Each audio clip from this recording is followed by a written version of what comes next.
안녕하세요. 아나운서 허연주입니다. 목포 MBC, 여수 MBC가 공동으로 제작하는 다가온 뉴스 시간입니다. 이번 주에는 세계적인 해외 보도 사진가들이 잇따라 신안섬을 찾고 있다는 소식과 함께 운치 있는 해상 펜션과 더불어 낚시 명소로 꼽히는 여수 소경도의 숨은 매력을 소개해드립니다. 함께 보시죠.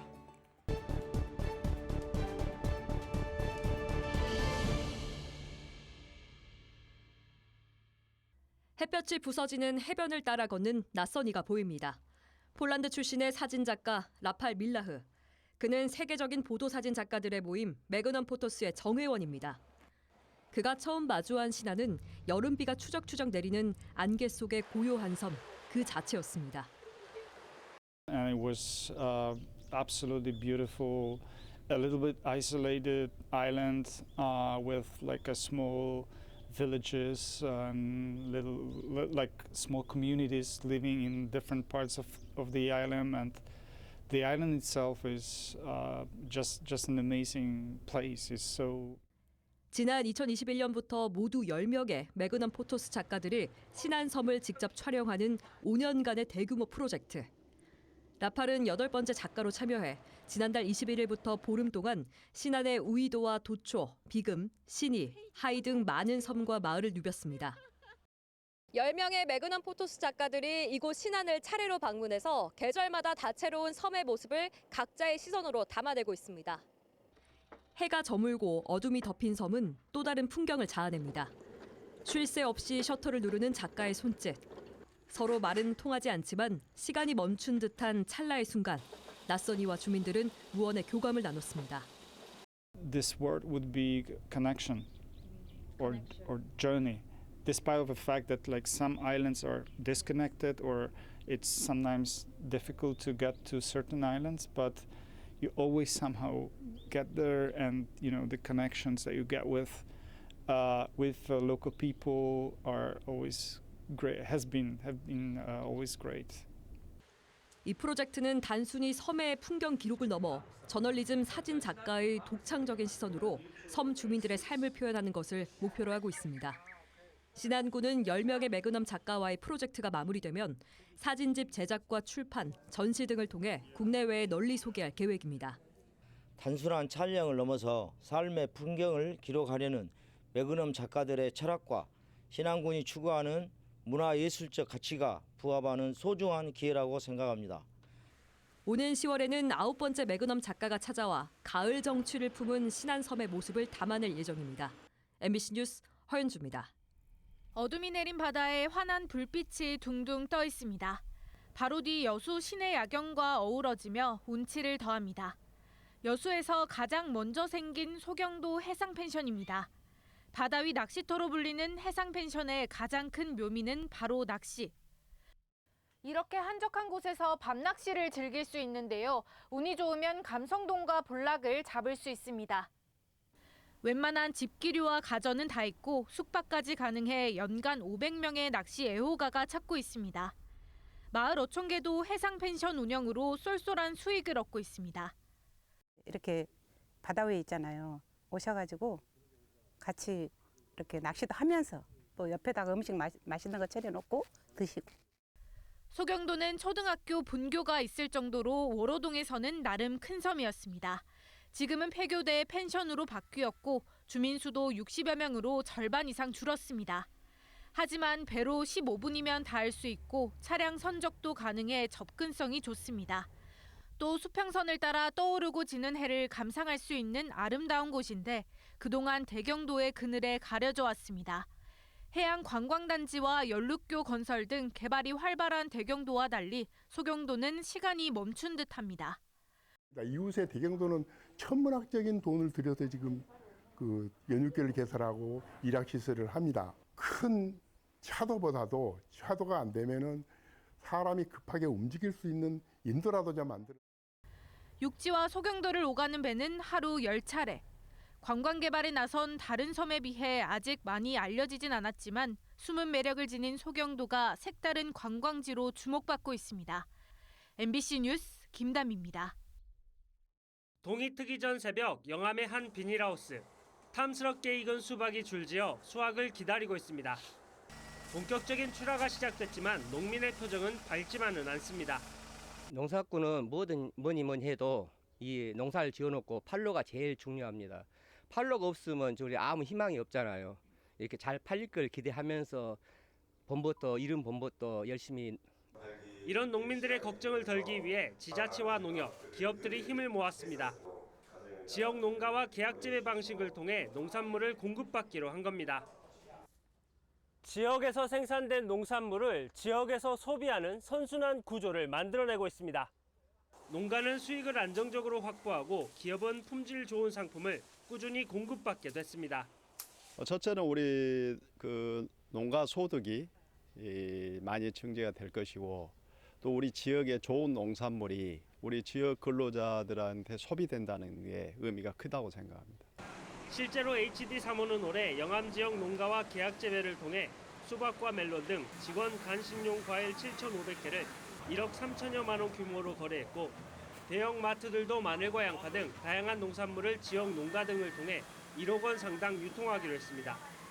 영암군은 단감이나 소고기 등으로 상생 협력 모델을 확대할 계획입니다.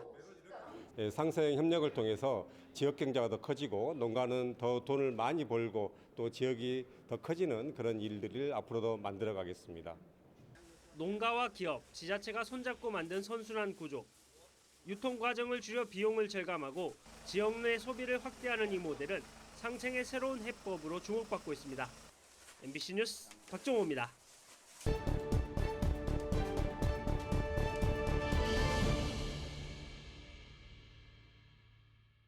지난달 26일부터 시작된 광양 매실 수확이 이제 마무리 단계입니다. 올해 광양 매실은 관내 3,350여 농가에서 5,110여 톤을 수확한 것으로 집계되고 있습니다. 올해 매실 수확량은 지난해 대비 20%가량 감소했습니다. 광양 매실의 개화 시기였던 지난 3월 중순의 최저기온이 영하 2도 안팎까지 내려가면서 저온 현상에 따른 냉해 피해가 발생한 겁니다. 올해 광양 지역 매실 냉해 피해 농가와 면적은 1,300여 농가 434헥타르가량으로 집계되고 있습니다. 전체 재배 면적의 30%가량이나 됩니다. 다한면과 진상 면적의 피해가 컸습니다. 더 큰 문제는 이 같은 기후 변화에 따른 피해가 3년째 반복되고 있다는 점입니다. 광양시도 근본적인 대책 마련을 서두르고 있는 이유입니다. 저희가 이제 조금 감벌을 한다든지 아니면 주지를 좀 솎아가지고 충분히 이렇게 광환경이 이루어질 수 있도록 해서 저희가 이제 수정률을 좀 높이려고 지속적으로 안내를 할 계획입니다. 피해 농민들의 긴급 복구비 지원을 위한 행정 절차에도 속도를 내고 있습니다. 현재 매실 피해량 조사를 마친 데 이어 농식품부의 피해 신고 접수까지 마쳤습니다. 전년에도 10월 달에 이렇게 나온 걸 봐서 올해도 아마 10월쯤 농림부에서 확정을 해서 복구비 확정이 돼서 내려올지 않을까 그렇게 보고 있습니다. 전국 매실 재배 면적의 24%를 차지하고 있는 국내 대표 매실 주산지 광양시. 올해 매실 수확은 대부분 마무리돼 가고 있지만 해마다 반복되고 있는 기후 변화에 의한 냉해 피해 때문에 농정 당국도 농민들도 모두가 고민이 깊어질 수밖에 없어 보입니다. MBC 뉴스 김주희입니다. 신안에 위치한 국내 최대 규모의 태양광 발전소. 해마다 10만 가구, 30만 명이 이용할 수 있는 발전량 400기가와트/아워를 만들어냅니다. 이곳 신안군 안좌면은 1시간에 288메가와트를 생산할 수 있는 발전소가 마련돼 있어 전국에서 태양광 발전 용량이 가장 많은 읍면입니다. 특히 주민과의 상생을 위해 해마다 지역민 2,900여 명에게 33억 원 상당의 발전 수익을 나누는 햇빛연금 등 이익 공유제도 시행하고 있습니다. 일정 규모의 발전량에 대한 수익금을 지급을 하고 있습니다. 그것으로 인하여 주민들은 연금 형태의 안정적인 수익을 창출하고 있어서 인기가 아주 많습니다. 여기에 발전소 근처에 사는 주민들에게는 전기요금을 할인해달라는 목소리도 잇따르고 있습니다. 지역에서 생산된 에너지를 지역에서 쓰면 수도권에 비해 전기를 공급하는 데 드는 송배전 비용이 훨씬 절약되는 만큼 전기요금도 그만큼 깎아줘야 한다는 겁니다. 우리 집에서 이렇게 눈 뜨고 보면 까만 것밖에 안 보여요. 태양광을 전혀 보지 않는 지역에서도 이런 것을 똑같은 혜택을 누리는 것은 이건 너무하지 않냐. 국가 균형 발전을 위해 전기요금을 달리 정할 수 있다는 조항이 지난해 시행된 분산에너지법에 포함되면서 지역별 전기요금 차등제를 실시할 법적 근거도 마련된 상황입니다. 실제로 차등요금제가 도입되면 주민 혜택은 물론 전력 비용 절감 효과로 데이터 센터 등 전력을 많이 쓰는 기업도 유치할 수 있게 됩니다. 반도체, 2차 전지, AI 데이터 센터 같은 전력 다소 기업을 우리 지역에 유치하고 그 유치하면 일자리 생기고 우리 지역 경제도 활성화됩니다. 그 기업을 유치하는 데 있어서 가장 큰 인센티브가 지역별 전기요금 차등제입니다. 전남도는 지난 3월 전기요금 차등제를 정부에 공식 건의한 가운데 다음 달 국회에서 포럼을 열어 구체적 추진 방안을 논의할 계획입니다. MBC 뉴스 김규입니다. 협심증으로 병원을 찾은 환자. 관상동맥이 좁아져 가슴 통증을 유발하는 질환으로 혈관을 넓히는 시술이 한창입니다. 보건복지부는 올해 초 심사를 거쳐 순천 성가롤로병원을 지역 심내혈관 질환센터로 신규 지정했습니다. 전국에서 10곳이 이름을 올렸는데 전남에서 유일합니다. 7월 정식 개소에 맞춰 인력과 장비를 보강했습니다. 24시간 응급 대응 체계를 강화했고 특히 예방과 재활 관리 기능이 추가됐습니다. 우리가 지역 필수 의료 기관으로 선정된 것은 24시 365일 할 수 있는 그런 기틀을 마련하게 된 것이고, 그리고 이 기틀이 조금 더 안정적으로 갈 수 있도록 우리가 서포트를 받는 게 필요하고요. 매년 정부 평가를 받아야 하는데 과제가 만만치 않습니다. 사실상 최소 인력으로 센터를 구축한 상황. 고령화로 지역 심내혈관 환자는 갈수록 증가하고 있어서 의료진 과부하가 걸릴 수 있다는 우려입니다.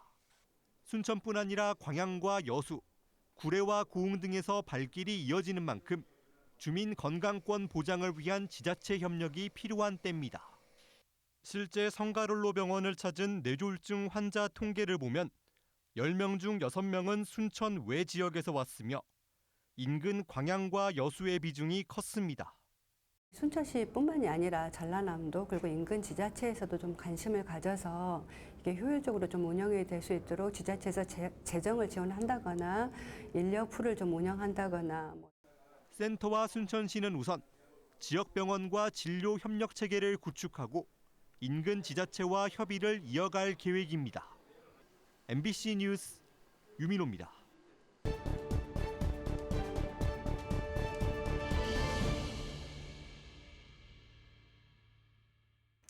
오늘 다가온 뉴스 어떻게 보셨나요? 다음 이 시간에도 더욱 풍성한 소식으로 찾아뵙겠습니다. 여러분의 많은 시청 바랍니다. 고맙습니다.